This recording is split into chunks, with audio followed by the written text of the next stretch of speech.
There is an old expression that has survived generations of human experience because it keeps proving itself true. The idea that real power announces itself not through words, but through resources. That the side with the money sets the pace, controls the narrative, and ultimately determines which direction a story moves in. For a long time, in the case of Nolan Wells, the money was not on the side of truth. The money, the institutional kind, the kind that buys silence and buries inconvenient facts, appeared to be working against this family, against this investigation, and against any honest reckoning with what happened to an 18-year-old boy on a Mississippi island during a 4th of July holiday. But something has shifted.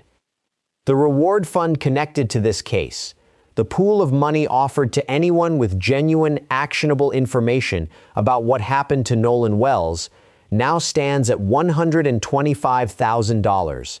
And that number has a way of changing conversations.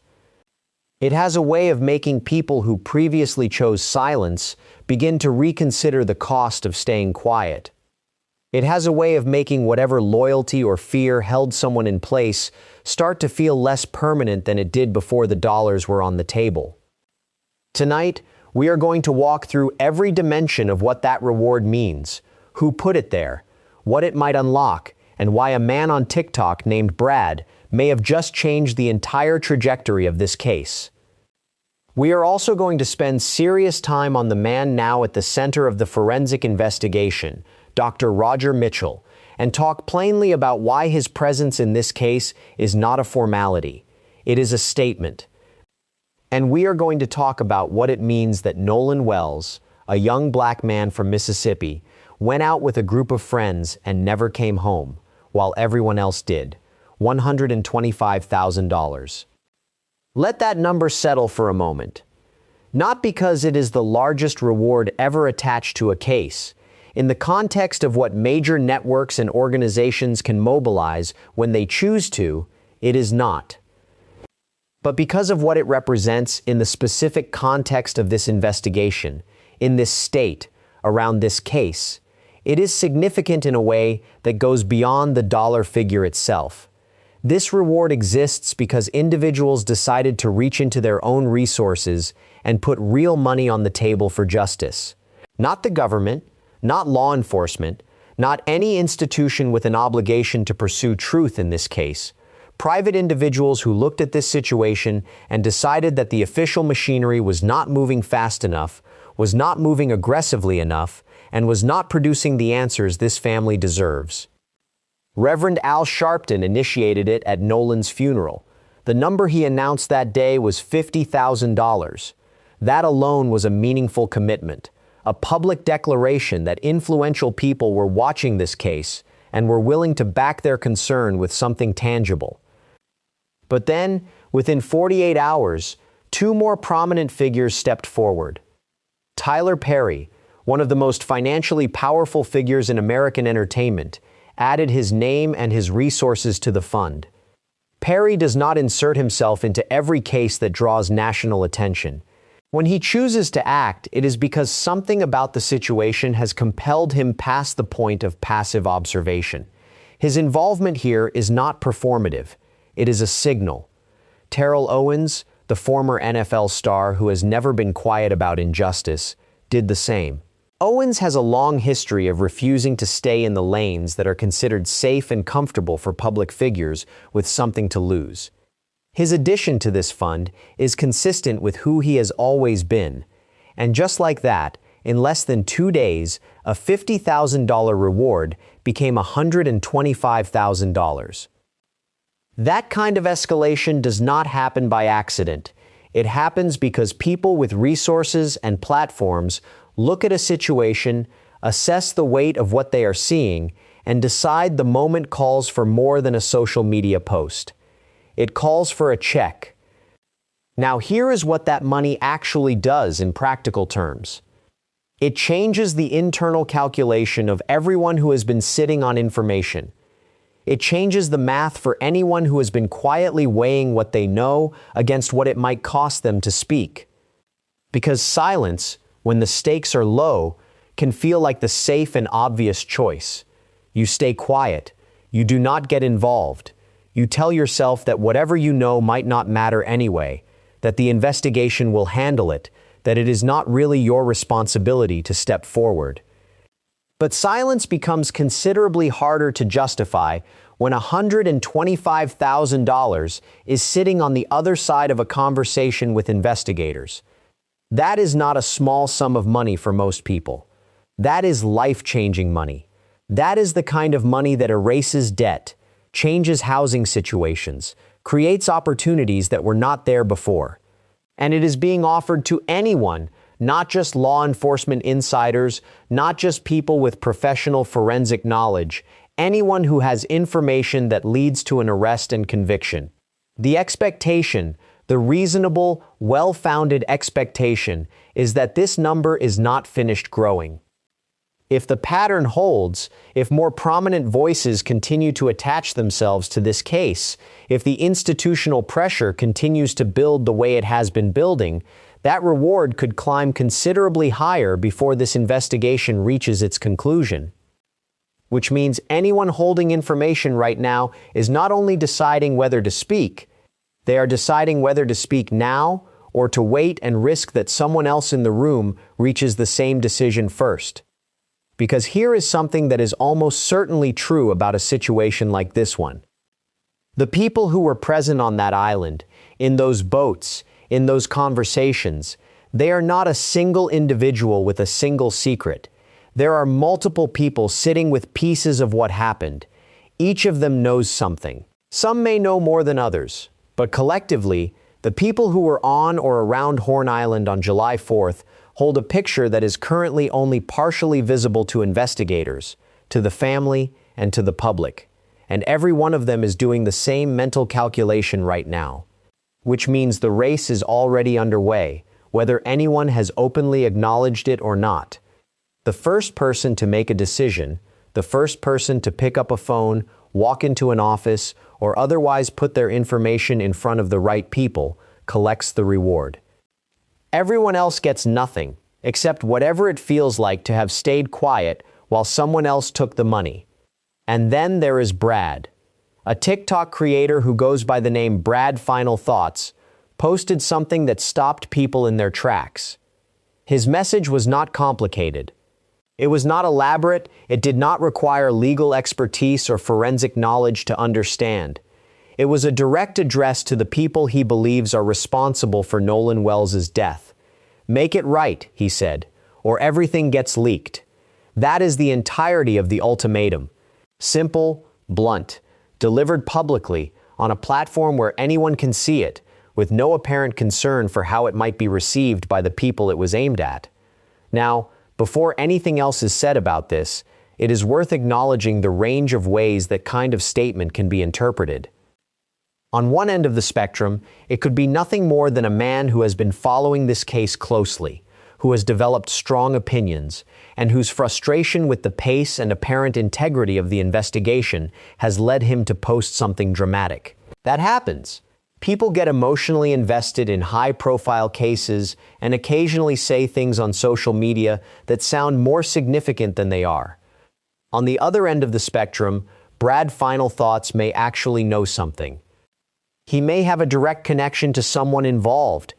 He may have seen something, been told something, had something shared with him that changes the picture of what happened on Horn Island that 4th of July afternoon. For people who have taken the time to explore his content, his videos are notable for how seriously and consistently he engages with themes of mortality, consequence, and accountability. This is not a person who appears to treat these subjects casually or as content fodder. He is not performing outrage for engagement. He moves through these topics with a weight that suggests genuine personal investment. He also talks about death in ways that some viewers find unsettling, not because he celebrates it, but because he seems to be sitting with something heavy, something that presses on him. He has addressed Nolan's killers directly. Not Nolan's friends, not the investigators, not the public, Nolan's killers. In those words, with that specificity, directed at those people, He has told them, publicly, on the record, in language anyone can see, that they have a choice to make. Make it right, or face what comes next. And they have not made it right. Which means the second part of that statement is now the active one. Whatever Brad Final Thoughts has, whatever he has been sitting on, whatever information he believes gives him the standing to make a public ultimatum to the people he holds responsible, the clock on that is running, and the reward money makes his decision significantly more financially interesting than it was the day he first posted. There is something worth thinking about carefully in his apparent motivation, though, because if his sole interest was the money, the straightforward path would have been to go directly to law enforcement or directly to the family's legal team and share whatever he knows. The reward does not require a public ultimatum first. It does not require broadcasting intentions to the very people you believe are responsible before you act. The fact that he went public, that he addressed those responsible directly, that he chose visibility over discretion, suggests something other than financial calculation is driving him. He may believe that the official channels are compromised, that going quietly to investigators means watching whatever he knows disappear into the same system that has already failed Nolan's family once. He may be giving the people responsible one final opportunity to do something they clearly should have done already. He may be ensuring that his intentions are on the public record before he acts, so that nothing that happens to him afterward can be explained away as coincidence. Any of those motivations, or some combination of all of them, would make sense given the specific context of this case. Whatever his reasoning, his public statement exists. It is documented. It has been seen by people paying close attention, and the people he addressed it to know that it exists too. They had a choice. They did not take it. Now they wait. Now it is time to talk about the man who may be the most consequential figure in this entire investigation outside of the family themselves. Dr. Roger Mitchell. If you are not yet familiar with who he is and what he brings to this case, that is about to change. Because understanding Dr. Mitchell, his credentials, his history, and the significance of the family choosing him specifically is essential to understanding what the independent autopsy actually represents. Start with the basics. Dr. Roger Mitchell is a forensic and anatomic pathologist with a career that has taken him through some of the most rigorous and demanding environments in American medicine and public service. His academic foundation was built at Cornell University, one of the most selective research institutions in the country. He completed his medical training at SUNY Upstate Medical University. His residency and fellowship work took place at George Washington University Hospital and New York City's Office of the Chief Medical Examiner, the kind of environment where forensic pathology is practiced at the highest possible volume and complexity. Over the course of his career, Dr. Mitchell has performed thousands of autopsies. Let that number land properly. Not dozens, not hundreds, thousands. Each one requiring the same level of precision, the same methodological rigor, the same capacity to look at a body and identify what the surface conceals. He has served as the chief medical examiner for Washington, D.C., a role that placed him at the center of some of the most scrutinized forensic investigations in the nation's capital. He also briefly served as D.C.'s interim deputy mayor for public safety and justice, a position that speaks to how his expertise extends beyond the examination room and into the broader mechanisms of how government and public safety intersect. He currently holds a tenured professorship in pathology at Howard University and has previously served as president of Howard University Hospital. He is the president of the National Medical Association, the oldest and largest professional organization representing Black physicians in the United States.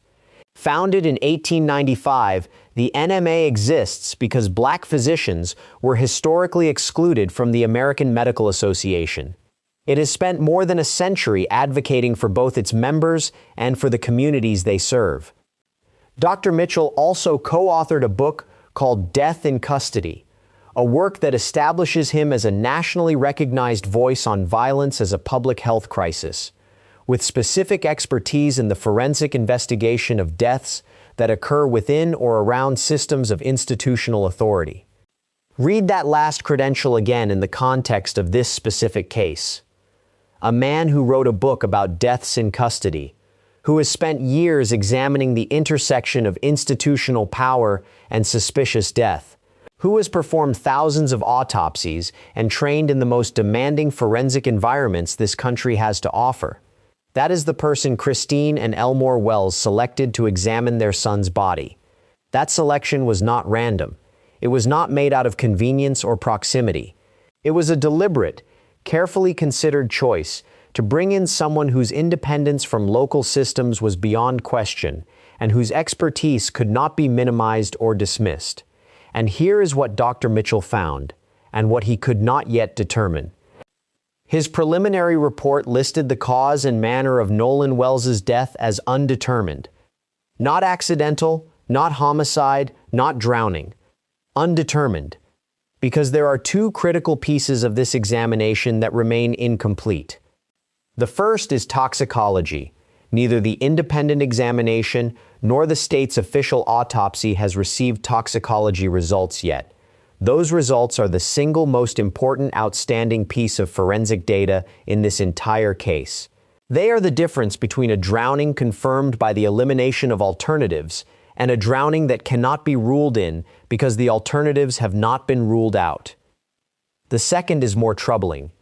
When Nolan's body arrived in Washington, D.C., for Dr. Mitchell's examination, critical structures were absent.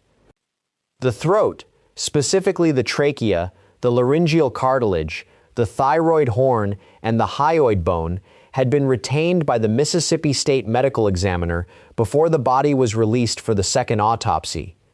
Dr. Mitchell did not have access to them. He examined everything he was given. He conducted an extraordinarily thorough secondary examination, including additional dissection procedures that went beyond what the initial autopsy performed. He looked at the face, the posterior head and neck, the ribs, the pelvis, the deep soft tissue, the back, the limbs. And in the deep tissue at the back of Nolan's skull, he found something. A 12-inch by 8-inch area of red discoloration in the soft tissue overlying the occipital bone. The cause of that discoloration is currently unknown. It could reflect an impact. It could relate to the drowning process itself. It could be a product of decomposition. Dr. Mitchell did not claim certainty about its origin. He documented it, flagged it as significant, and designated it as something requiring further investigation. But the hyoid bone, the small U-shaped structure at the base of the neck that forensic pathologists look to specifically when assessing whether strangulation may have played a role in a death, was not available for him to examine, because Mississippi's medical examiner kept it. Dr. Mitchell was therefore unable to either confirm or rule out injury to the neck as a potential contributor to or cause of Nolan's death, and that is the conclusion he put in his report. Not that he found evidence of strangulation, not that he concluded foul play occurred, but that he cannot rule it out because the structures most relevant to answering that specific question were never in his possession. This raises a question that deserves to be asked directly and clearly. Why were those structures retained? Now, to be precise, the retention of tissue samples and anatomical structures following an initial autopsy is a recognized practice in forensic pathology. There are legitimate procedural reasons why a medical examiner might hold certain materials for additional testing or for potential legal evidentiary use. Dr. Mitchell himself acknowledged this, drawing on his own experience running a medical examiner's office. He does not know why those specific structures were kept. But here is what is undeniable. In a case involving a young black man whose death occurred under circumstances his family considers deeply suspicious, in a state with a documented historical record of failing to investigate the deaths of black people with the same rigor applied to others, in a situation where the family had already expressed profound distrust of the local systems responsible for this examination. The structures most critical to assessing whether Nolan's neck was involved in his death were removed before the independent pathologist ever had access to his body. The lungs, vital in any assessment of drowning, were dissected prior to Mitchell's arrival. The organs were present, but had already been processed, which means the independent examination, conducted by one of the most credentialed forensic pathologists in the country, was working from a fundamentally incomplete body. Is that a cover-up? That is not a conclusion this documentary draws, but it is a question this case demands that investigators, oversight bodies, and the Department of Justice, which the NAACP has formally called upon to review this investigation, must answer with transparency and specificity. Because the alternative, allowing that question to sit unanswered while the investigation moves forward on its current timeline, is not acceptable to the family of Nolan Wells, and it should not be acceptable to anyone watching this case with honest eyes. It is impossible to discuss this case with full honesty without acknowledging the specific context in which it is unfolding. Mississippi has a documented, extensively studied, historically verifiable record when it comes to the treatment of Black lives within its legal and institutional systems. This is not an abstract claim. It is not a rhetorical flourish. It is a historical fact with a paper trail measured in decades, in wrongful convictions, in uninvestigated deaths, in cases that sat dormant for years or were never meaningfully pursued, in institutions that protected those responsible for violence against Black people rather than holding them accountable. That history is the reason Christine and Elmore Wells were insistent from the very beginning that they needed someone with no ties to Mississippi law enforcement examining their son's body.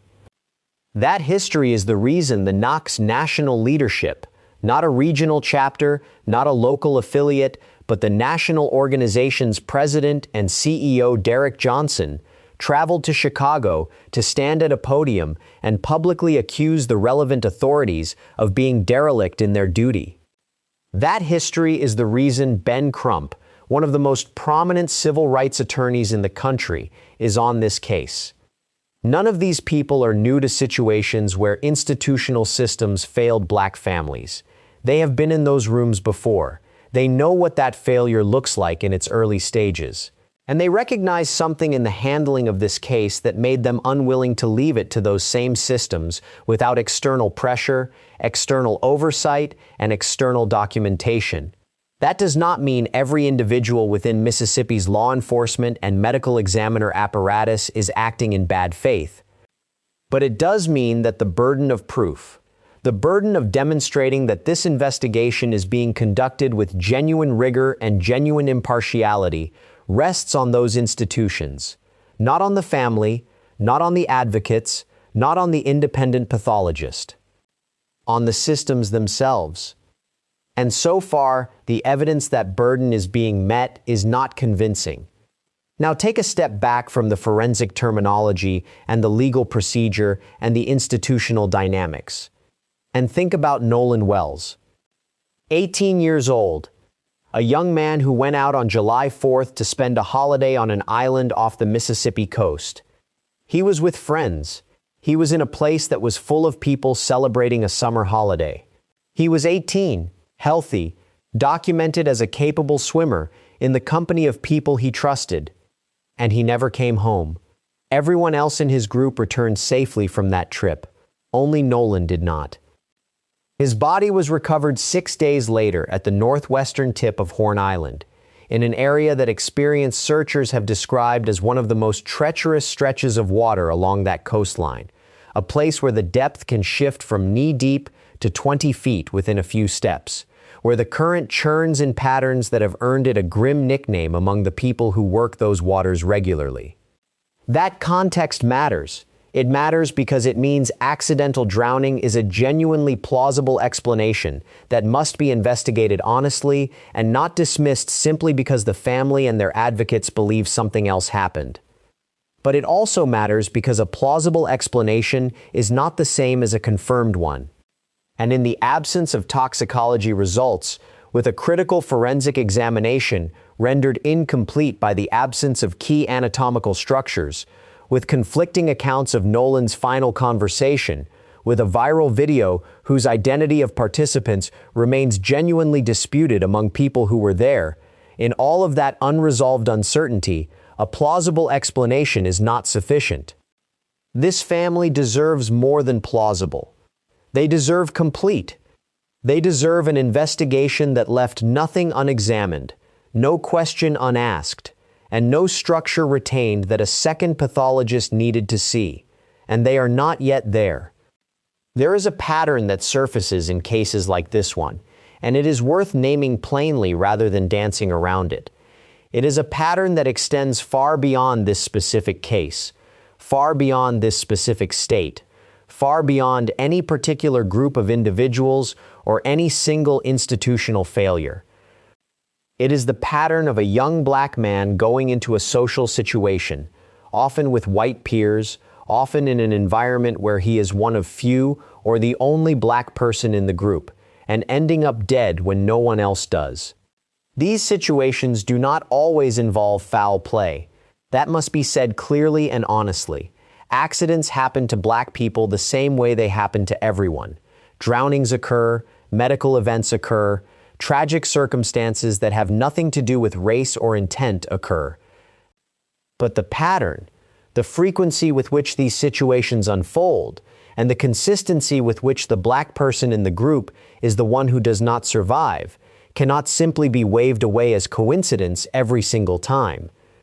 Especially when the subsequent investigation consistently seems to move more slowly, more reluctantly, and with less transparency than the family and the public deserve, especially when critical evidence ends up unavailable to independent examiners.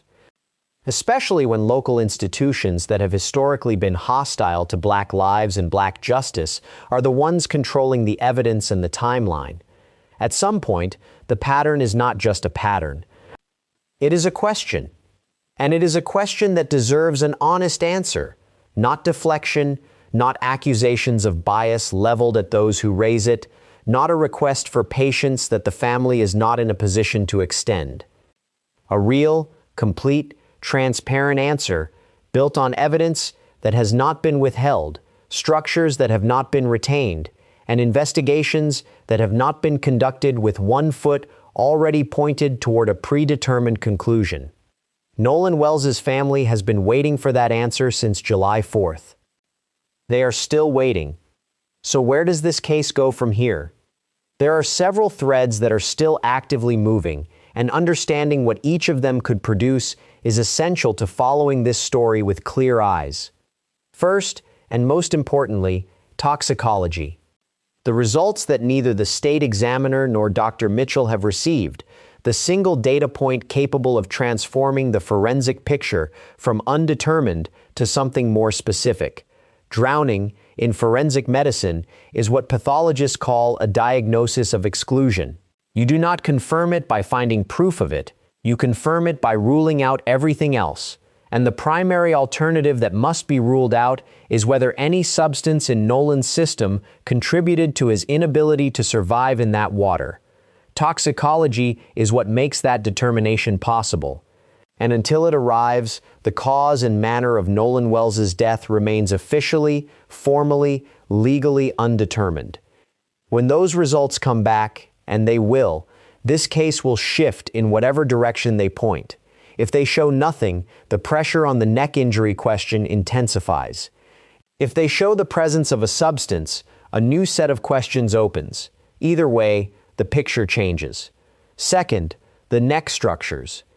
Ben Crump has demanded publicly that Dr. Mitchell be granted access to the trachea, the hyoid bone, and the other anterior neck structures currently held by the Mississippi Medical Examiner. Whether that access is granted, and what Dr. Mitchell finds if it is, represents one of the most significant outstanding forensic questions in this entire investigation. The hyoid bone in particular holds answers that no other structure can provide. If it shows evidence of fracture or trauma, the implications are direct and serious.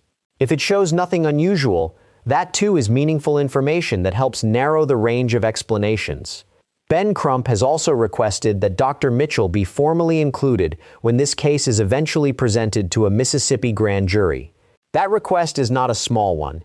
Grand jury proceedings are typically shaped by a single prosecutorial presentation built from official investigative evidence. Bringing an independently retained forensic pathologist into that process would be unusual, but it would also ensure that the grand jury hears a complete forensic picture rather than only the account provided by the same state system the family has expressed concern about.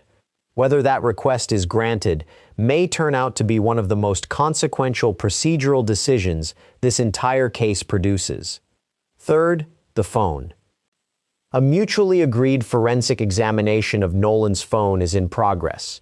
That examination, conducted by trained digital forensics professionals rather than family members reviewing the device themselves, is the only process capable of definitively establishing whether any content was deleted, when that deletion occurred, and by what mechanism. Christine Wells observed what appeared to be an absence of content from that day on her son's phone.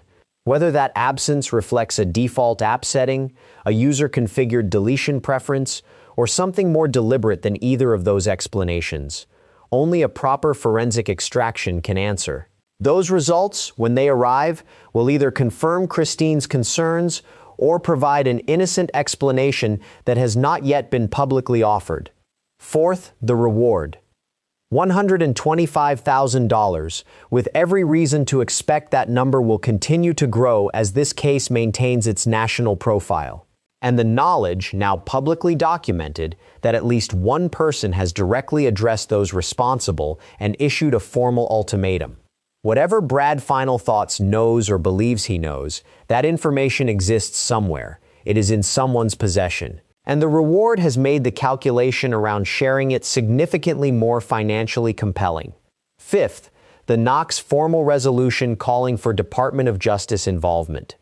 Federal oversight of a state-level investigation is not a routine development. It does not happen automatically because a family asks for it. It requires institutional will, public pressure, and a level of documented concern about the state investigation's integrity that compels federal attention. The NAACP resolution provides exactly the kind of institutional backing that can make a DOJ review a real possibility rather than a theoretical one. Whether the DOJ chooses to act, and how aggressively, will say something important about what this moment in American civil rights history is actually willing to do when the evidence of institutional inadequacy is this clearly documented. And sixth, Brad. Because Brad Final Thoughts has put himself on the record. He has created accountability for his own statement in the most public way possible. Whatever he was waiting for the people responsible to do, they have not done it, which means the question of whether he follows through is no longer hypothetical. It is imminent. Come back to Brad Final Thoughts for a moment, because there is something almost clarifying about the directness of what he said. No legal language, no forensic terminology, no institutional framework, just make it right or everything comes out. In a case that has been dense with complexity, with competing expert interpretations, with disputed witness accounts, with forensic findings that require explanation to understand, with institutional dynamics that take time and attention to unpack, that directness cuts through everything. It says, someone out there knows what happened. Someone has been sitting with that knowledge, weighing it, deciding what to do with it. And now that person has publicly announced that their patience has limits. The people responsible, whoever they are, whatever their role in what happened to Nolan on that island, have been put on notice in the most public way possible. They did not respond. They did not make it right. Which means Brad Final Thoughts now faces the second half of his own ultimatum, and $125,000 is sitting there, waiting for whoever decides to step forward first. In a situation where more than one person likely knows something, that is not a small thing. That is a ticking clock. Nolan Wells was 18 years old. He went to Horn Island on a summer holiday and never came home. His mother's last memory of him is a dinner, an embrace, and a goodbye that neither of them knew was permanent. Since that night, his family has fought for something that should not require a fight: the truth. A proper, thorough, transparent investigation into how their son died. They retained one of the most credentialed forensic pathologists in the country, Dr. Roger Mitchell, a man with thousands of autopsies behind him, 7 years as a chief medical examiner, a tenured professorship, the presidency of the oldest organization of black physicians in America, and a book about death in custody, and discovered that critical structures were missing from the body he was sent to examine. The very structures most relevant to the most important unanswered question in this case. They watched the reward for information climb from $50,000 to $125,000 in 48 hours, backed by Reverend Al Sharpton, Tyler Perry, and Terrell Owens. They heard the NAACP issue a formal resolution calling on the Department of Justice to review an investigation this family believes has not been conducted with the seriousness it deserves. They watched a man on TikTok publicly address the people responsible for their son's death and tell them that their time to make things right is running out. None of this is noise. All of it is signal. This case has real forensic evidence that cannot be explained away. A documented physical finding in the deep tissue at the back of Nolan's skull. A pathologist willing to state on the record that he cannot rule out injury to the neck because he was never given the structures he would need to check. A reward large enough to change someone's life. An ultimatum delivered publicly to the people responsible by someone who appears to have genuine knowledge of what happened. And this case is not over. Not even close. The toxicology results are still coming. The neck structures are still in the possession of the Mississippi medical examiner. The phone forensics have not yet been completed. The reward has not yet produced a public cooperating witness. And Brad Final Thoughts has not yet leaked everything.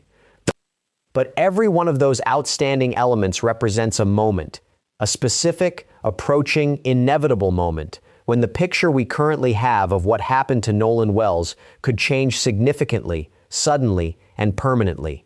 This case will be followed here through every one of those moments. With precision, with honesty, with the same commitment to reporting what the evidence actually shows rather than what any particular narrative needs it to show. Because Nolan Wells was a real person, an 18-year-old who had a whole life in front of him on the morning of July 4th, who hugged his mother before he left, who went to an island with people he trusted, who did not come back. His family has fought every single day since then to make sure that story does not end with silence, with a finding that goes unexplained, with structures that stay locked in a Mississippi evidence room, with a reward that sits unclaimed because everyone who knows something decided that staying quiet was safer than telling the truth. The money is on the table. The pathologist has filed his report. The NAACP has issued its resolution. Brad Final Thoughts has delivered his ultimatum. And somewhere, on an island, on a boat, in a conversation, in a video, in someone's memory of that afternoon, the truth about what happened to Nolan Wells already exists. It is just waiting for someone to bring it into the light. The question is who gets there first, and whether $125,000, or whatever that number becomes, is enough to make that decision an easy one.